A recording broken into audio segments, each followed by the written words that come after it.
नमस्कार दोस्तों, मेरा नाम है शेखर और स्वागत है आप सभी का हमारे ट्यूब चैनल शिखर स्टडी पॉइंट पर।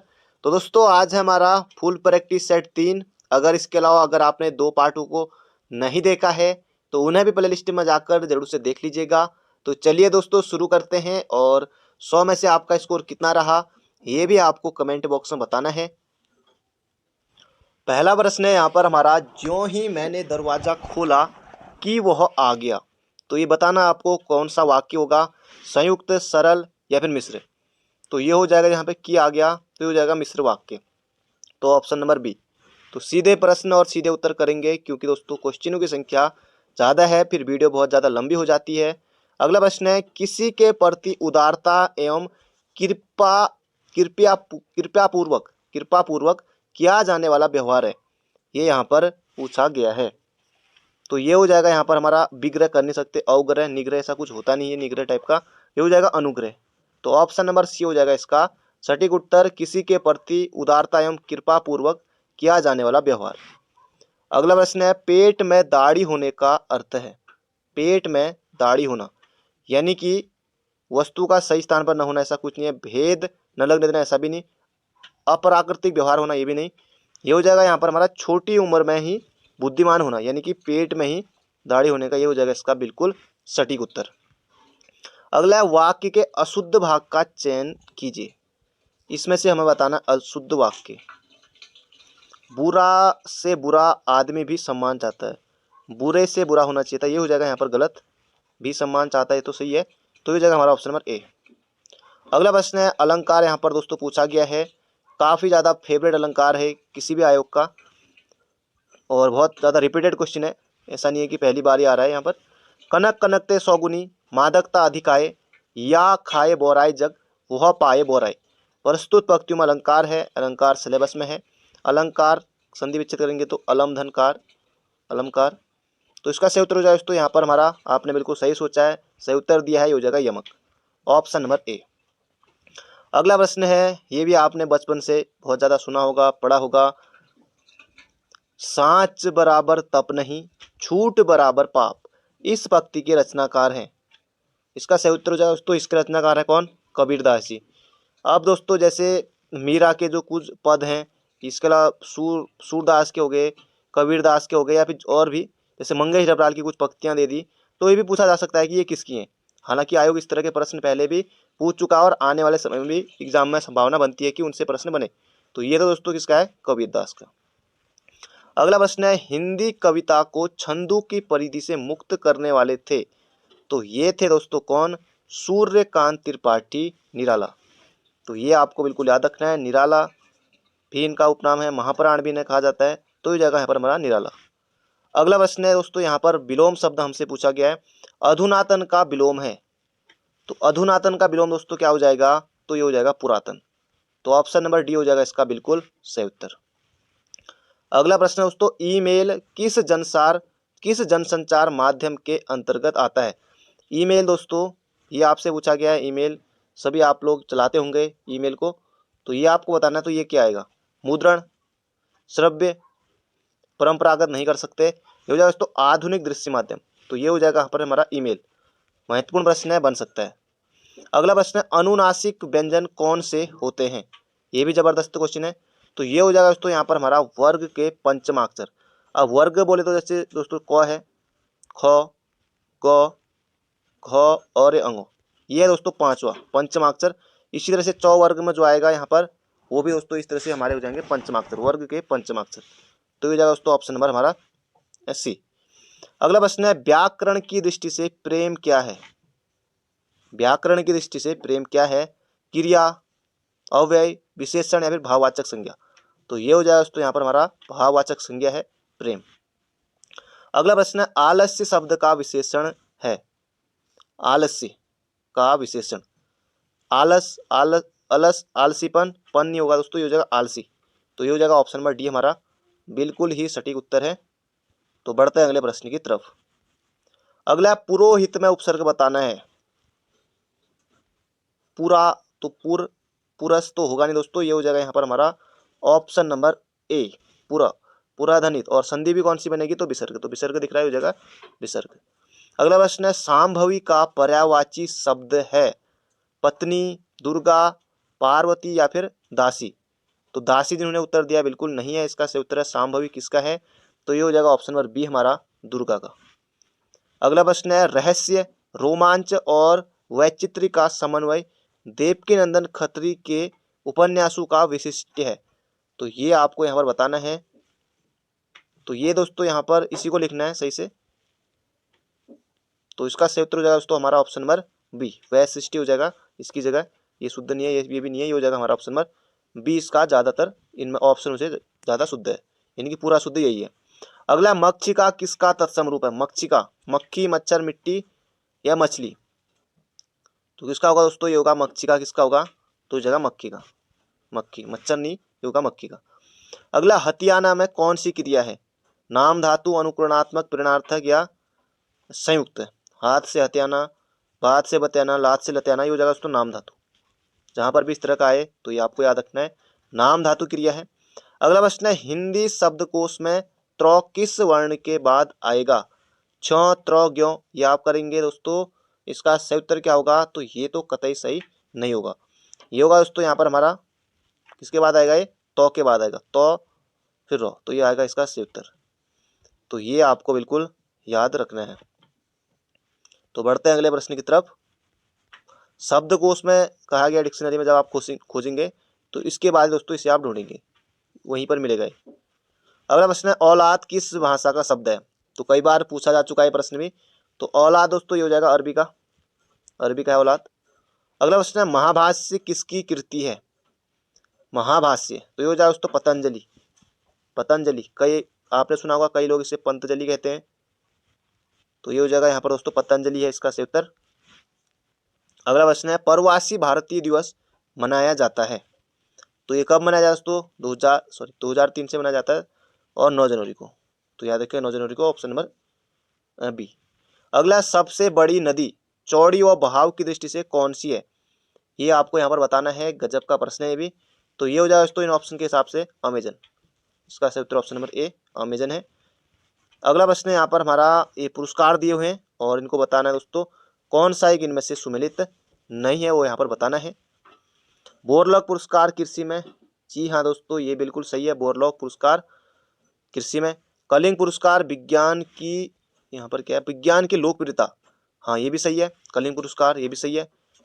पुलित्जर पुरस्कार दोस्तों ये पत्रकारिता में दिया जाता है, तो ये हो जाएगा हमारा ऑप्शन नंबर सी सही उत्तर है। बाकी जो डेविड कोहेन पुरस्कार है ये किस में दिया जाता है? साहित्य में, ये भी सही है। और बाकी पुलित्जर के बारे में आपने जरूर पढ़ा होगा, पत्रकारिता से संबंधित है, ये हो जाएगा ऑप्शन नंबर सी। अगला प्रश्न है यूके का राष्ट्रीय चिन्ह क्या है? यूके का आपको बताना है, यूनाइटेड किंगडम का। तो ये हो जाएगा दोस्तों यहाँ पर हमारा गुलाब का फूल। तो ऑप्शन नंबर सी बनेगा सटीक उत्तर। अगला प्रश्न है हिंडनबर्ग रेखा किन देशों के मध्य स्थित है? तो ये आपको दोस्तों बताना है। अभी तक आपने मैकमोहन ही पढ़ा, रेड क्लिफ भी पढ़ा, लेकिन ये भी आपको बताना है हिंडनबर्ग रेखा जो है किन देशों के बीच स्थित है, ये यहाँ पर पूछा गया है। तो ये हो जाएगा जर्मनी और पोलैंड। तो ऑप्शन नंबर डी हो जाएगा इसका सही उत्तर, हिंडनबर्ग रेखा इनके बीच है, जर्मनी और पोलैंड। दोस्तों आगे बढ़ने से पहले अगर आपने अभी तक वीडियो को लाइक नहीं किया तो एक लाइक आपको जरूर से करना है। अगर आप चैनल पर नए हैं, अभी तक आपने चैनल को सब्सक्राइब नहीं किया हुआ है, तो चैनल को भी सब्सक्राइब जरूर कर लीजिएगा।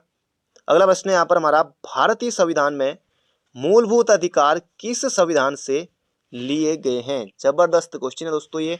और ये हो जाएगा यहाँ पर हमारा मूल अधिकार, ये हो जाएगा अमेरिका, संयुक्त राज्य अमेरिका से लिए गए हैं मूल अधिकार। अगला प्रश्न है भारत के संविधान के किस अनुच्छेद के अंतर्गत भारत के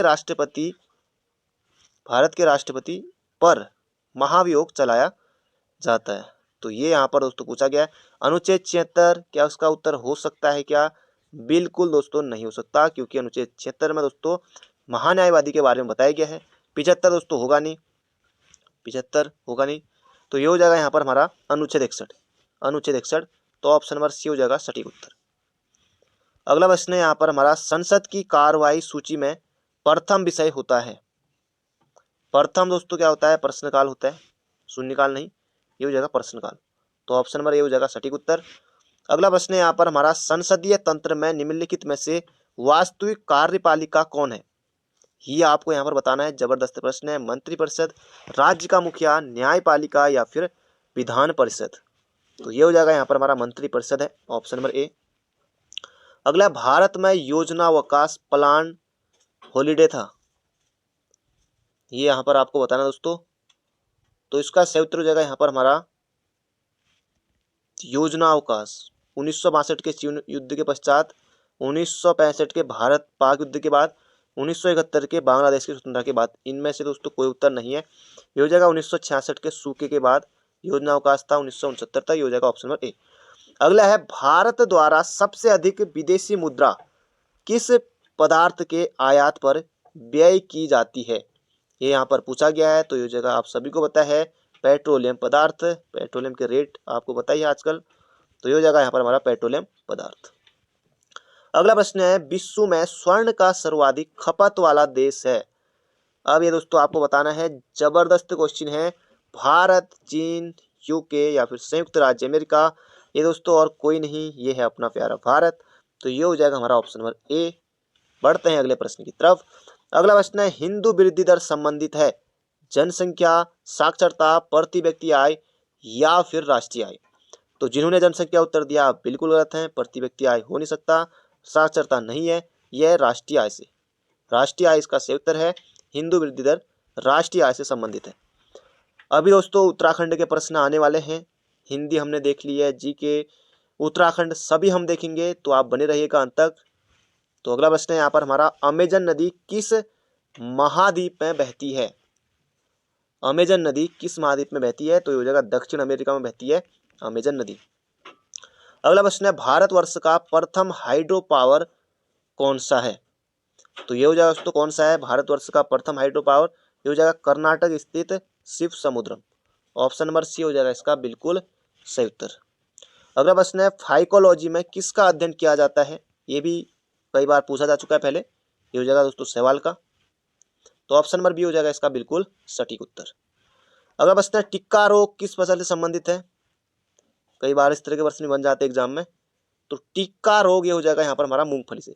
महत्वपूर्ण प्रश्न है मूंगफली से। अगला प्रश्न है यहाँ पर हमारा, पारिस्थितिक संतुलन बनाए रखने के लिए भारत में वन कितने अनुपात में होना चाहिए? तो ये यहाँ पर पूछा गया है। तो ये हो जाएगा यहाँ पर हमारा 33.3%। तो ये हो जाएगा ऑप्शन नंबर डी। अगला प्रश्न है, एंटीबायोटिक्स अधिकांशतः प्राप्त होते हैं? ये आपको यहाँ पर बताना है। तो ये जगह यहाँ पर हमारा जीवाणु से प्राप्त होते हैं। Option number D. अगला प्रश्न है, अंतर्राष्ट्रीय दिनांक रेखा कहाँ से होकर गुजरती है? तो कुछ दिन पहले दोस्तों ये प्रश्न आया था।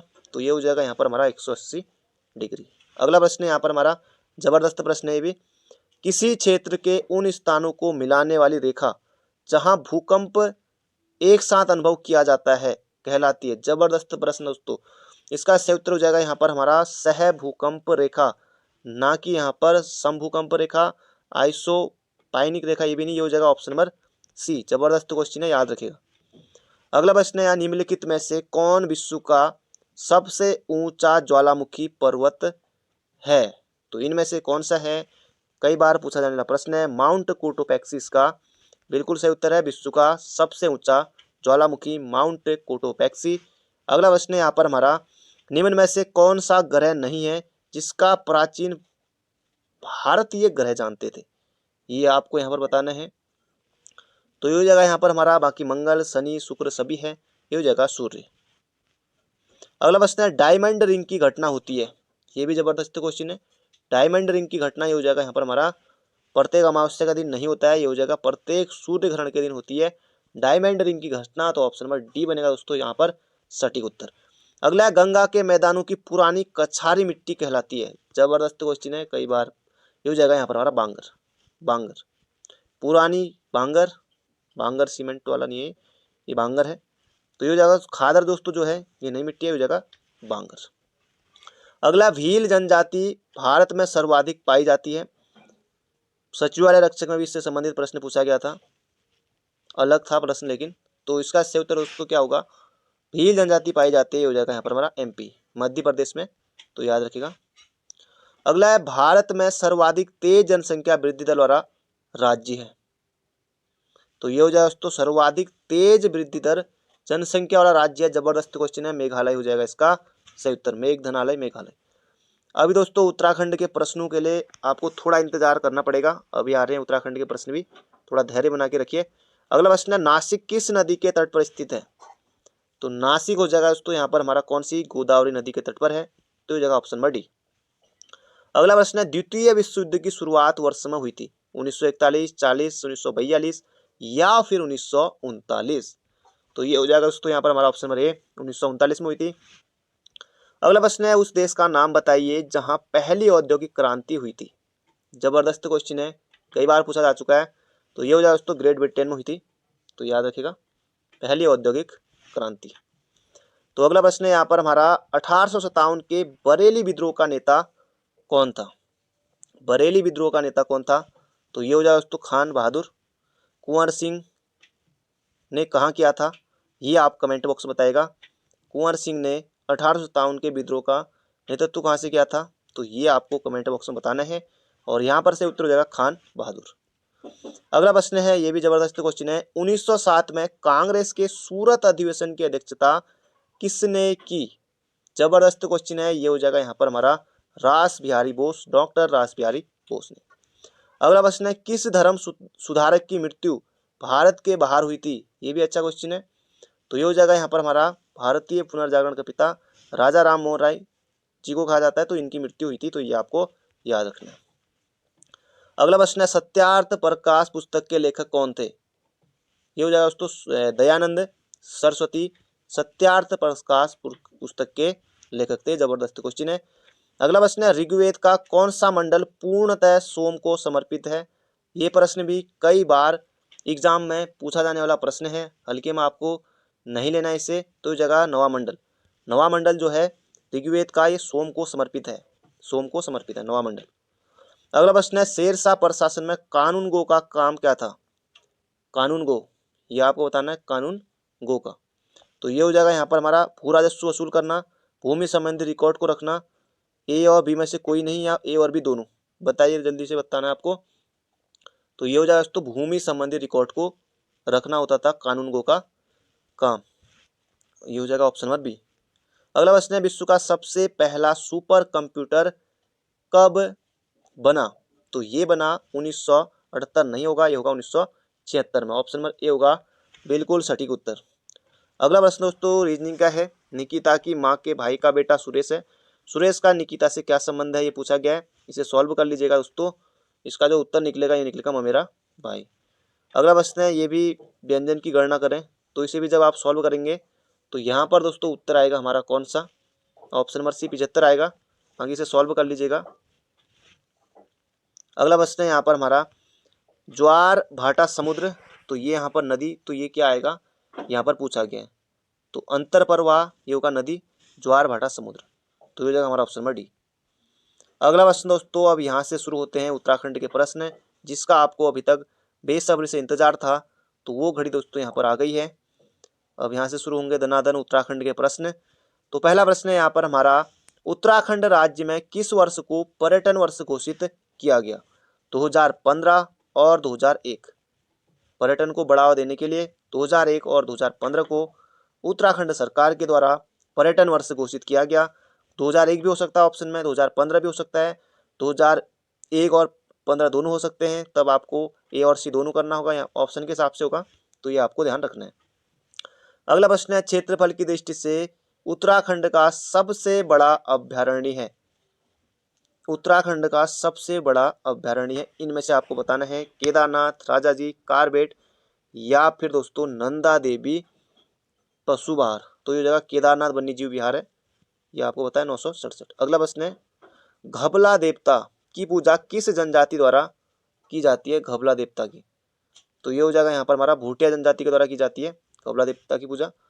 अगला उत्तराखंड में स्थित कामेट शिखर की ऊंचाई है, तो आजकल ये चलन में ही है कि इस पर्वत की ऊंचाई कितनी है, इसकी कितनी है, तो ये जगह 7756 मीटर है कामेट की ऊंचाई, तो ये आपको बिल्कुल याद रखना। बाकी नंदा देवी 7817, 3138 किसी एक पर्वत की है, ये आपको कमेंट बॉक्स में बताना है, ये भी दोस्तों एग्जाम में आ सकता है। बाकी इसे हम कल को देखेंगे और आपको बताना है, ढूंढ के जरूर से बताइएगा कि 7138 71-38, थोड़ा मैंने गलत बोल दिया था, 71-38 मीटर ऊंचाई किस पर्वत की आपको बताना है। अगला प्रश्न है अल्मोड़ा मुद्राएं संबंधित हैं। अल्मोड़ा मुद्राएं हो जाएगा कुलिंद राजवंश से संबंधित है। अल्मोड़ा और अल्मोड़ा प्रकार, अमोघ विभूति प्रकार, छत्रेश्वर प्रकार, छत्रेश्वर चित्रेश्वर प्रकार, अल्मोड़ा प्रकार, ये हो जाएगा कुलिंद राजवंश से संबंधित है। अगला उत्तराखंड का सबसे कम वन क्षेत्रफल वाला जिला है।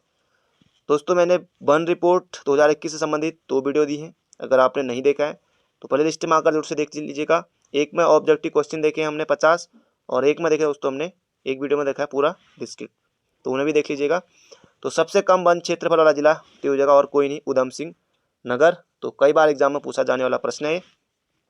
अगला प्रश्न है बिरथी जलप्रपात स्थित है, तो ये हो जाएगा यहाँ पर हमारा पिथौरागढ़ में है बिरथी जलप्रपात। अगला उत्तराखंड में कौन सा एक प्रकार का वन नहीं पाया जाता, ये प्रश्न भी पहले पूछा जा चुका है, जबरदस्त क्वेश्चन है। अल्पाइन पाया जाता है, कोणधारी वनों का तो प्रमुख वृक्ष चीड़ है, शीतोष्ण पतझड़ ये भी है, तो ये हो जाएगा यहाँ पर हमारा उष्ण सदाबहार, ऑप्शन नंबर सी। अगला प्रश्न है यहाँ पर हमारा पलेठी सूर्य मंदिर स्थित है, तो ये हो जाएगा यहाँ पर हमारा हिंडोला खाल टिहरी गढ़वाल में।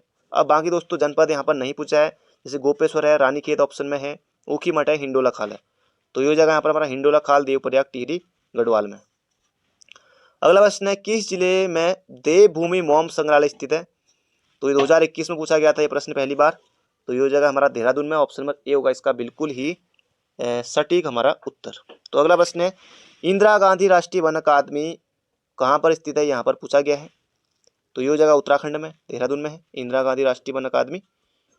अगला प्रश्न है यहाँ पर हमारा किस त्योहार के मामले में उत्तराखंड उच्च न्यायालय ने हस्तक्षेप किया और पत्थर फेंकने की प्रथा को फूलों और फलों को फेंकने से बदल दिया।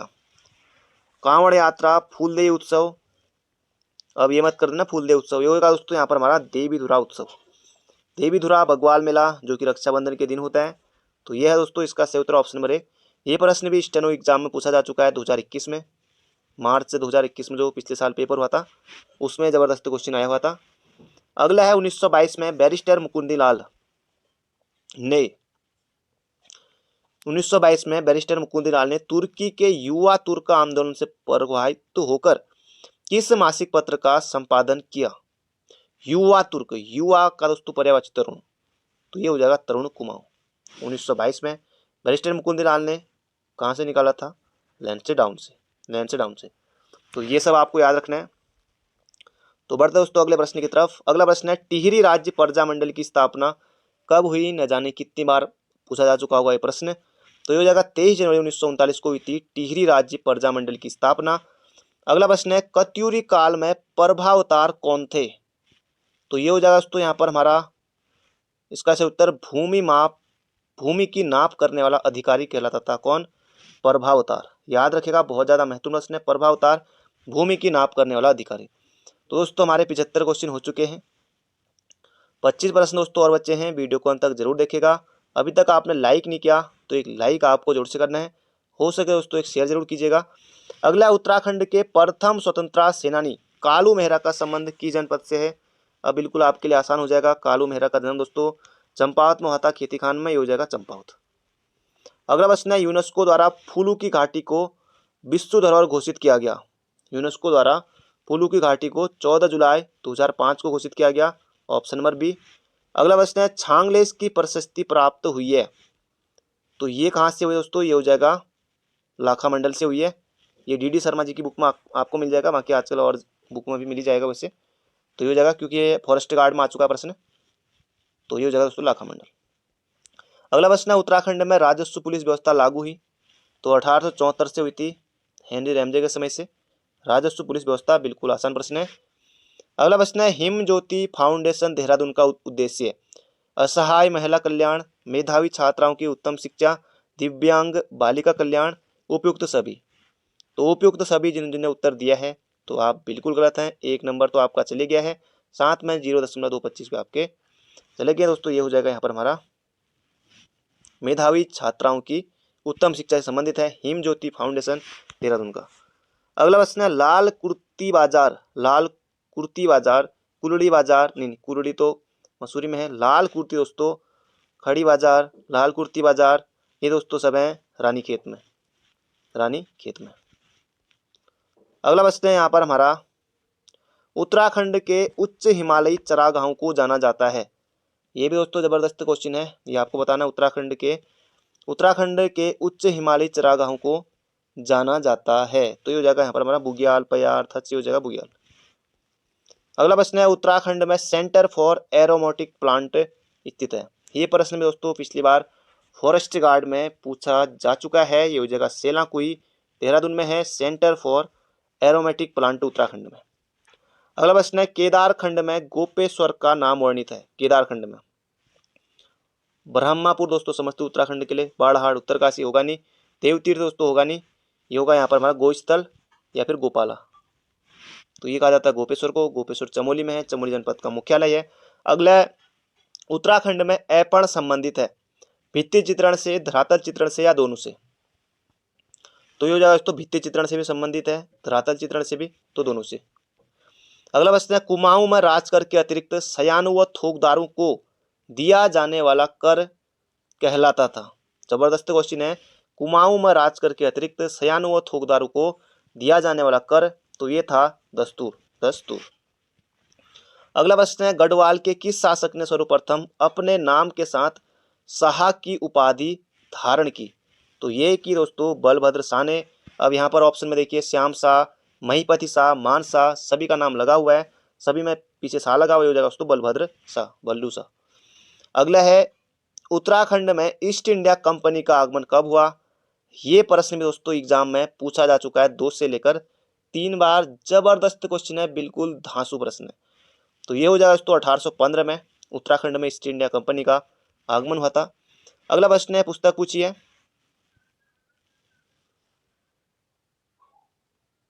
कुमाऊं की चित्रकला पुस्तक के लेखक हैं। कुमाऊं की चित्रकला पुस्तक के लेखक हैं, तो ये हो जाएगा यशोधर मठपाल। तो ऑप्शन नंबर बी, कुमाऊं की चित्रकला यशोधर मठपाल। अगला प्रश्न है दोस्तों यहाँ पर हमारा, उत्तराखंड में राज्य स्तरीय डेयरी प्रशिक्षण संस्थान स्थित है। तो ये आपको बताना दोस्तों जबरदस्त क्वेश्चन है, बिल्कुल जबरदस्त, ये हो जाएगा लाल कुआं में। अगला प्रश्न है यहाँ पर, परियोजनाएं और नदी दी हुई है, तो इसे हम सुमेलित करते हैं। खटीमा परियोजना। अब दोस्तों खटीमा में मन लगो, तो ये दोस्तों हो जाएगा शारदा पर। तो 1 का 3 देखते हैं, 2 ऑप्शन तो गए, पहला तो चले गया, ये भी चले गया। और ढालीपुर परियोजना, चीला परियोजना गंगा पर है, तो देख लेते हैं बी का 4 किस में है। तो यहाँ पर दोस्तों मेरे को ये दिख गया है, तो ये हो जाएगा इसका सही उत्तर। और बाकी छिबरो परियोजना टॉन्स पर है, ढालीपुर यमुना पर है। तो याद रखेगा एक बार फिर से, खटीमा, शारदा, चीला गंगा, छिबरो टॉन्स, ढालीपुर यमुना। तो बाकी ये ऑप्शन आपको याद रखने की जरूरत नहीं है, एग्जाम में यही आएगा। ये याद होगा तो कोई भी आगे पीछे कुछ भी हो सकता है, तो ये याद रखेगा।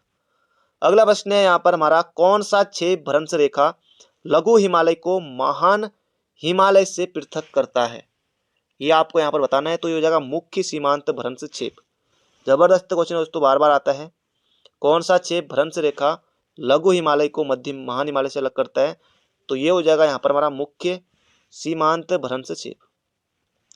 अगला प्रश्न है, मार्च 2016 को अंतर्राष्ट्रीय पैराग्लाइडिंग प्रतियोगिता का आयोजन निम्नलिखित में से किस स्थान पर हुआ? तो ये हुआ दोस्तों पिथौरागढ़ में। पिथौरागढ़ इसका सही उत्तर, ऑप्शन नंबर डी। पुराना क्वेश्चन है फिर भी यहाँ पर आया है।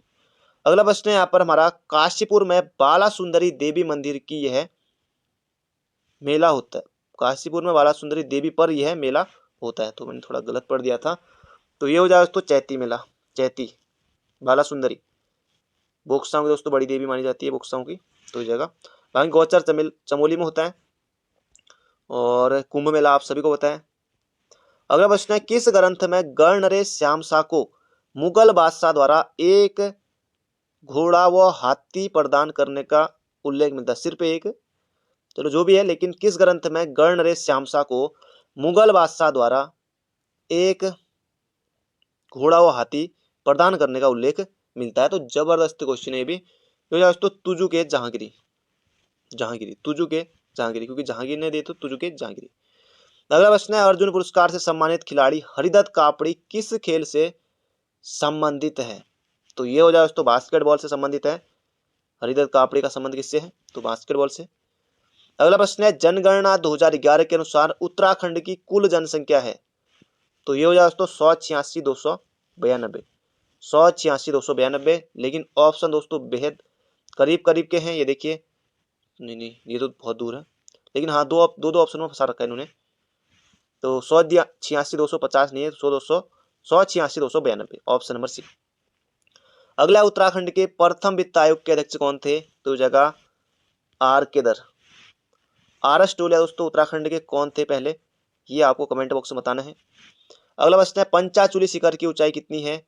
तो ये हो जाएगा दोस्तों यहाँ पर हमारा 6904 मीटर है पंचाचूली पर्वत की ऊंचाई। तो ये आपको बिल्कुल याद रखना है, कई बार एग्जाम में पूछा जा चुका है।